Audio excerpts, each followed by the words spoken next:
40,000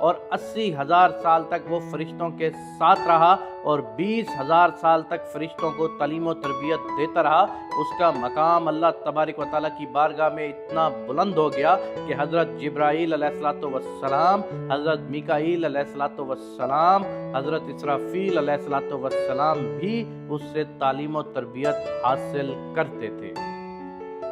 اللہ تبارک و تعالیٰ اس کائنات کا حقیقی مالک ہے، اس سے کوئی بھی چیز پوشیدہ نہیں ہے۔ اللہ تبارک و تعالیٰ کو اس بات کا علم تھا کہ یہ عزازیل ایک دن میرے حکم کو جھٹلا دے گا اور اس کا خاتمہ کفر پر ہوگا۔ چنانچہ ایک دن عزازیل کا گزر لوح محفوظ کے قریب سے ہوا تو عزازیل نے لوح محفوظ پر دیکھا جس پر لکھا ہوا تھا کہ میں شیطان مردود سے اللہ کی پناہ مانگتا ہوں۔ اس تحریر کو پڑھنے کے بعد تقریباً 2000 سال تک عزازیل روتا رہا اور اللہ تبارک و تعالیٰ کی عبادت میں مصروف رہا۔ عزازیل اللہ تبارک و تعالیٰ کی بارگاہ میں یہ سوال کرنے لگا، یا رب العالمین، یہ اتنا بڑا شیطان مردود کون ہے جس سے پناہ مانگی جا رہی ہے؟ عزازیل کے سوال کا جواب دیتے ہوئے اللہ تبارک و تعالیٰ نے ارشاد فرمایا کہ میں نے ایک بندے کو اپنی ہر نعمت سے نوازا ہے، وہ بندہ ایک دن میرے حکم کو ماننے سے انکار کرے گا جس کی وجہ سے اس کی ساری عبادت ضائع ہو جائے گی اور وہ شیطان مردود بن جائے گا۔ اللہ تعالیٰ کا یہ فرمان سننے کے بعد عزازیل ہر وقت یہ سوچتا رہتا کہ وہ شیطان مردود کون ہوگا۔ چنانچہ عزازیل نے اللہ تبارک و تعالیٰ سے کہا کہ یا رب العالمین، میں اس شیطان مردود سے ملنا چاہتا ہوں۔ تو اس وقت اللہ تبارک و تعالیٰ نے عزازیل کو فرمایا کہ تو جلد ہی اس بندے کو دیکھ لے گا۔ پھر اس کے بعد اللہ تبارک و تعالیٰ نے فرشتوں میں یہ اعلان کیا کہ میں زمین پر اپنا خلیفہ مقرر کرنے والا ہوں۔ عزازیل کو جب اس بات کا علم ہوا کہ اللہ تبارک و تعالیٰ ایک ایسے انسان کو پیدا کرنے جا رہا ہے جس کے پتلے کو بنانے کے لیے آسمانوں اور زمینوں سے مٹی کو اکٹھا کیا جا رہا ہے،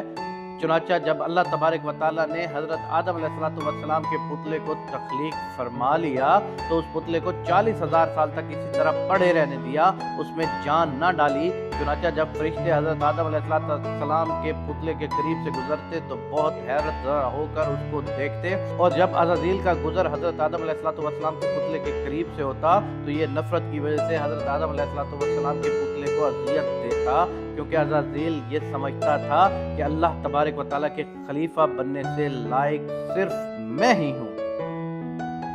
اس وجہ سے وہ آدم علیہ السلام کے پتلے کو اذیت دیتا۔ جب عزازیل حضرت آدم علیہ السلام کے پتلے کو مارتا تو اندر سے مٹی کے کھنکنے کی آواز آتی۔ چنانچہ جب اللہ تبارک و تعالیٰ نے حضرت آدم علیہ السلام کو تخلیق فرمایا اور اس کے اندر روح بھی داخل کر دی تو اس دن اللہ تبارک و تعالیٰ نے سب فرشتوں کو حکم دیا، سب میرے پاس اکٹھے ہو جاؤ۔ جب سارے فرشتے اللہ تبارک و تعالیٰ کی بارگاہ میں حاضر ہو گئے تو اللہ تبارک و تعالیٰ نے حکم دیا کہ میں زمین پر اپنا ایک بندہ پیدا کرنے والا ہوں جو زمین پر جا کر میرے حکم کی تعمیل کرے گا۔ تو اس وقت فرشتوں نے اللہ تبارک و تعالیٰ کی بارگاہ میں عرض کیا، یا رب العالمین، یہ بندہ روح زمین پر جا کر تیرا نافرمان ہو جائے گا، ہم تو ہر وقت عبادت میں مصروف رہتے ہیں۔ تو اللہ تبارک و تعالیٰ نے ارشاد فرمایا، جو کچھ میں دیکھ رہا ہوں وہ تم نہیں دیکھ سکتے۔ اس وقت سب فرشتوں کو حکم دیا گیا کہ حضرت آدم علیہ السلام کو سجدہ کرو، تو تمام فرشتے اللہ تبارک و تعالیٰ کے حکم کے مطابق حضرت آدم علیہ السلام کو سجدہ کرنے کے لیے جھک گئے،